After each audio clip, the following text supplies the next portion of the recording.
video po, magluluto tayo ng simpleng luto sa kangkong.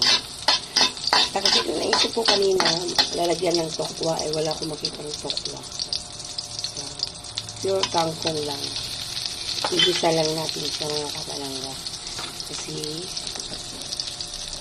may adobo lang. Igisa lang natin siya sa kamatis, bawang, sibuyas, then meron po tayong naluto na daing na tulingan. Ay, daing na, ano ba yun? Ano isda yun? So, ayan, start na tayo. Ilagay na natin ang ating kamatis. Simpleng gisa lang yan mga kapalangga. Pero, masarap. Lagyan natin ang kaunting bagoong.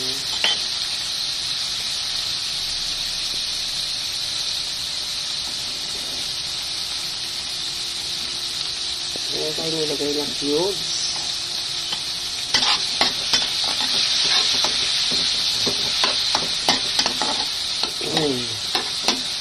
So, ayan. Sagisa lang po pag may time.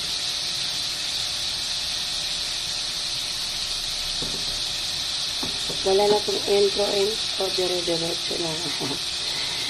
Golden voice na naman po si Leah mga kapalangga gawa ng aming exam day, 3 days.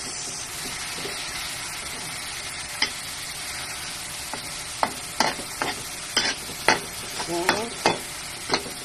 sitay lang po natin yung kamatis na sa maluto. Lagyan ko ng powder. Okay.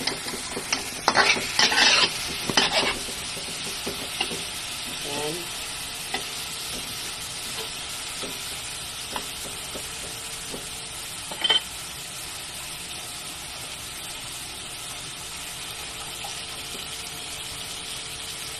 Ilalagay na natin yung kangkong. Diba? Sabi ko sa inyo, simpleng luto lang talaga sa mga kapalangga. Lulutuin nyo sa konting mantika, gano'n na yan.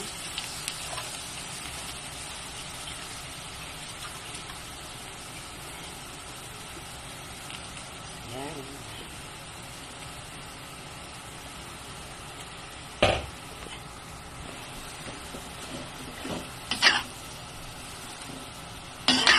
Iba mahaba. Okay. Takpan muna natin mga kapalangga. Check na natin mga kapalangga. Yun. So, this is it. Ito na. Yung kangkong. Yung daw ng kangkong. Maglagay lang tayo ng kaunting suka.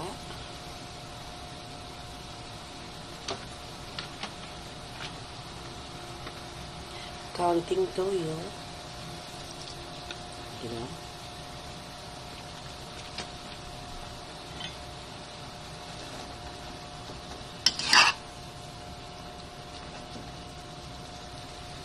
And kapalangga. Wait lang natin na maluto mga kapalangga. So, ayan. Simpleng luto sa kangkong. O, diba? Sana all.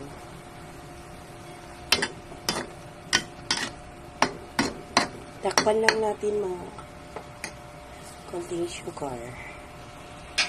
Okay, takpan muna natin. Halo pala. Ano lang yung sugar, brown sugar ang nilagay mga kapalangga. Para makontrast ng yung asin. Okay. Takpan muna natin. Okay. Luto na daw ito mga kapalangga. So, ready to serve na. Maraming salamat po sa pagsama sa aking video. Sa pag-support sa aking mga live. Thank you so much po. Bye. See you around mga palangga. Limar TV. God bless everyone. Salamat.